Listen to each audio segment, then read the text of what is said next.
Hello, everyone, and welcome back to the Listen to English podcast. I'm Ryan. And I am Amy. We're really happy to be here with you again for another episode focused on helping you speak English more fluently and naturally. Exactly, Amy. In our previous episodes, we've touched upon. Well, actually, if you're just joining us, welcome. Don't worry if you missed anything before. Each episode is designed to be helpful on its own. But for today, we're diving into something super practical and essential for everyday conversations. That's right, Ryan. We're talking about phrases you can use every single day to talk about, well, your day. We all have them, right?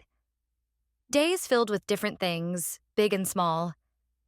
And knowing how to chat about them in English is a key to sounding more like a native speaker and really connecting with people. Think about it. You learn English in class, you study grammar, you build your vocabulary. And that's all fantastic. But then you meet someone who speaks English, and they don't start with textbook sentences, do they? They use casual, everyday language.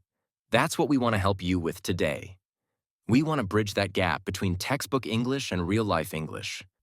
Absolutely. Textbook English is important for building a foundation, but daily phrases are the bricks and mortar that build natural conversations. They make you sound comfortable and confident. So let's jump right in with our first phrase.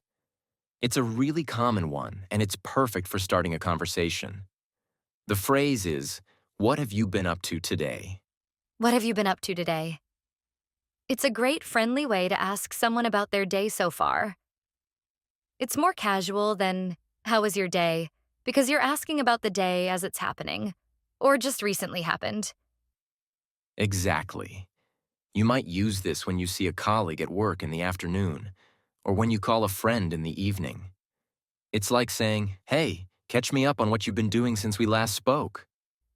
Let's imagine a scenario. Ryan, pretend you just bumped into me in the office kitchen around lunchtime. How would you use this phrase? Okay, here we go. "Hey, Amy, what have you been up to today?" And I might reply, "Oh, hey, Ryan." Not too much so far. Just been in meetings all morning, actually.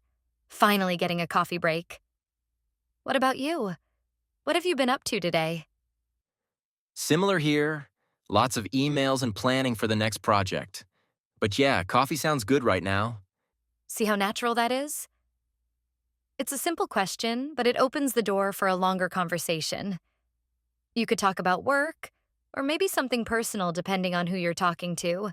And it's really versatile. You can use it in lots of situations. Imagine you're picking up your friend from university after their classes. You could say, "Hey, what have you been up to today at uni?" Or if you're texting a family member in the evening, "Hi, mom, dad, brother, sister. What have you been up to today?" It just shows you're interested in their day. A small tip for pronunciation. What have you been up to today? Notice how it kind of flows together. What have you been up to today? Try saying it with us. What have you been up to today? Good job.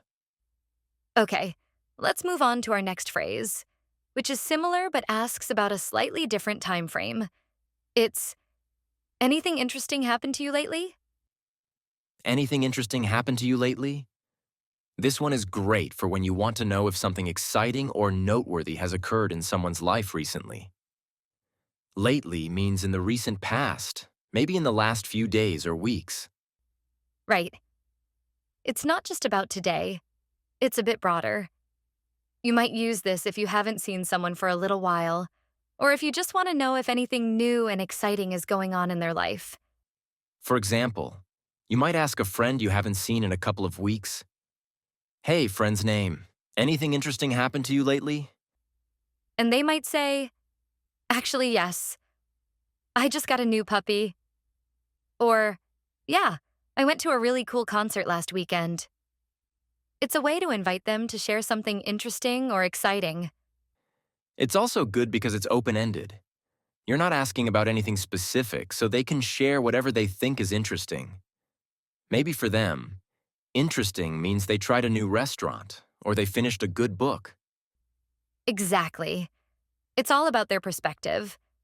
And if nothing particularly interesting happened, they might just say, "Not really, just the usual.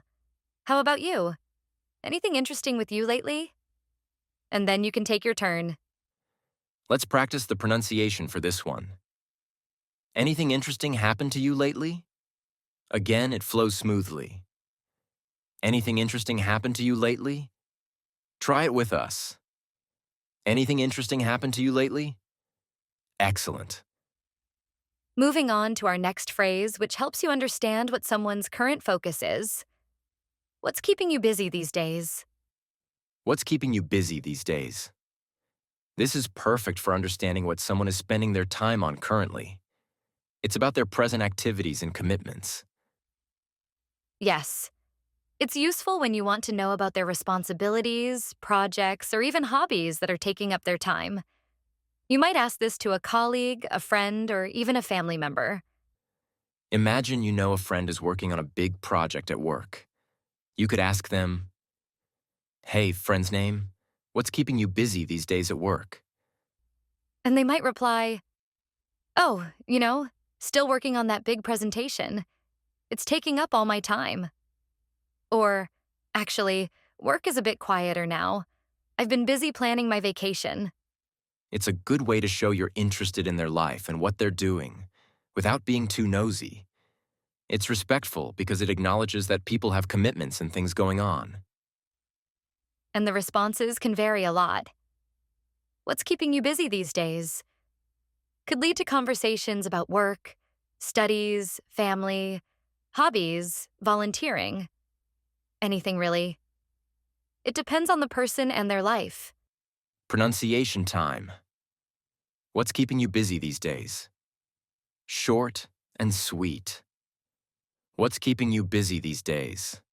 Try it with us. What's keeping you busy these days? Fantastic. Now, let's switch gears a little bit.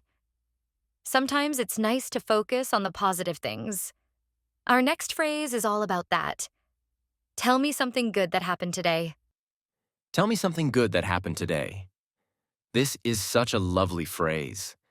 It's designed to encourage positivity and focus on the good things in life, even small ones. Exactly. It's a great way to brighten someone's day or even your own. You can ask this to almost anyone: friends, family, colleagues. It's a gentle and uplifting question. Imagine you're having dinner with your family. You could say, "Hey everyone, tell me something good that happened to you today." And maybe your child will say, "I got a good grade on my test." Or your partner might say, "I finally finished that report I was working on." Even small things like, "I had a really delicious coffee this morning," can be good answers. It's a nice way to end a conversation too, or to just inject some positivity into a chat. If someone seems a bit down, asking, "Tell me something good that happened today," can really help shift their focus. And it's a good practice for yourself, too. Thinking about the good things that happen each day, even if they're small, can improve your own mood and outlook. Let's try the pronunciation. Tell me something good that happened today. A bit longer this one. Tell me something good that happened today. Practice with us. Tell me something good that happened today. Wonderful. Our next phrase is a bit more personal and direct. It's about checking in on someone's well-being. How are you feeling today? How are you feeling today? This is a direct and caring way to ask about someone's emotional or physical state. It shows you care about them personally. Yes, it's more personal than just, "How are you?" "How are you feeling today?" really focuses on their feelings. You might ask this to someone you are close to, a family member, a close friend, or maybe a colleague you know well, especially if they haven't been feeling well recently. If your friend was sick yesterday, you might ask them today, "Hey, friend's name, how are you feeling today? Are you feeling better?" Or if a colleague seemed stressed yesterday, you could ask, "Hi, colleague's name. How are you feeling today? Is the stress a bit less today?" It shows you're paying attention and you care. It's important to use this phrase with people you have a closer relationship with. It might be too personal to ask a stranger or someone you just met. How are you feeling today? In those situations, how are you? Or how's it going? Are more appropriate. That's a good point, Ryan. Context is important. But with the right person, how are you feeling today? Can be a really meaningful and supportive question. Pronunciation practice. How are you feeling today? Pretty straightforward. How are you feeling today? Let's say it together. How are you feeling today? Great. And now for a very general, classic catch up phrase. What's new with you? What's new with you? This is a super versatile and open-ended way to ask someone about anything that might be new or different in their life since you last spoke. Exactly. It's a great conversation starter when you haven't talked to someone for a while, or even if you see them regularly but just want to see if anything interesting has come up. You could ask this to a friend you meet for coffee. Hey, Jessica, what's new with you? Or to a colleague at the start of the week. Hi, Ryan. What's new with you this week? And with that, we're wrapping up today's episode. If you found it helpful, please like and subscribe. Your support means the world to us. See you next time. Yes, it really helps us keep creating more content for you.